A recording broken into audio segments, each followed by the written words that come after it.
Today I'm going to be talking to you about women's labor in America in regards to the Triangle Factory Fire of 1911. The road to being employed for women was long and tough. Before the 1880s, women were stereotyped as the Gibson girl. She was considered to be a woman who stayed at home, and her job was to take care of the kids, garden, and clean the house. The Gibson girl is the one that is on the left. As you can see, she has long clothing, she's not expected to work, hard job, she just takes care of the kids and has to do the housework. The working girl emerged around the time of the 1880s, and she worked for herself. She did not live with a family, she was not married, she was not putting her wages towards a middle-class family. She was living with other women, and they were taking care of themselves without a man. The conditions of women employment in the 1880s were exceptionally bad. They were packed into factories like sardines.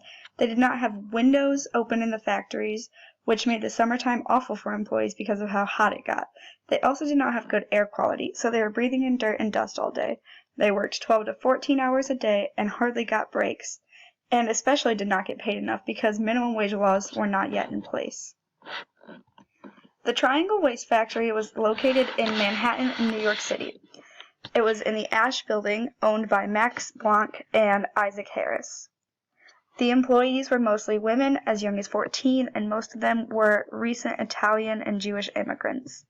They were a non-union employment place, which means that if the women were to join a union, they could have lost their job because they did not want them to have rights throughout the factory. On March 25th of 1911, there was a fire that started in the building. It started on the top floors of the building, and the doors had been deliberately locked by the owners, excluding one door at the bottom, because they felt that the employees were stealing things, so they wanted to check their pockets before they left the building, so they locked every other door. The fire escape that they could have left out of led to nowhere. It didn't touch the ground, they couldn't have gotten anywhere from it, and they had no access to it.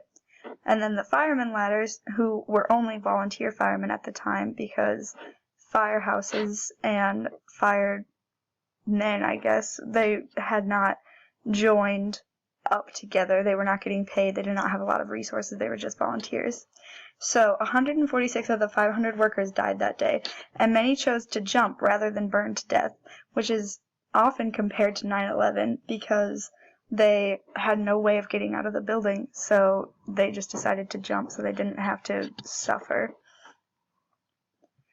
There was an investigation and trial of the owners after the fire in March, and it was on April 11th. They were charged with manslaughter. But on December 27th, they were acquitted of any wrongdoing and paid a small fine of $75 per family who filed a lawsuit. So there were only 23 families who filed a lawsuit, which means they only paid $75 to 23 of the 146 families who lost somebody. And then they were caught again later on in August of 1913 and December of 1913. In August, they were caught locking doors again, not allowing employees to leave without checking them first, and they were sent to court over it. The judge made them pay $20, and he said, "Oh, I'm sorry that you've had to come here and that you've had such an inconvenience in your day. You should be fine, just only pay $20. And then in December of 1913, they were found with rubbish piled 6 feet high, which could definitely start a fire again, and they were not even sent to court over it. They were just kind of slapped on the wrist and told, "Oh, don't do it again." And that is the Triangle Factory Fire of 1911.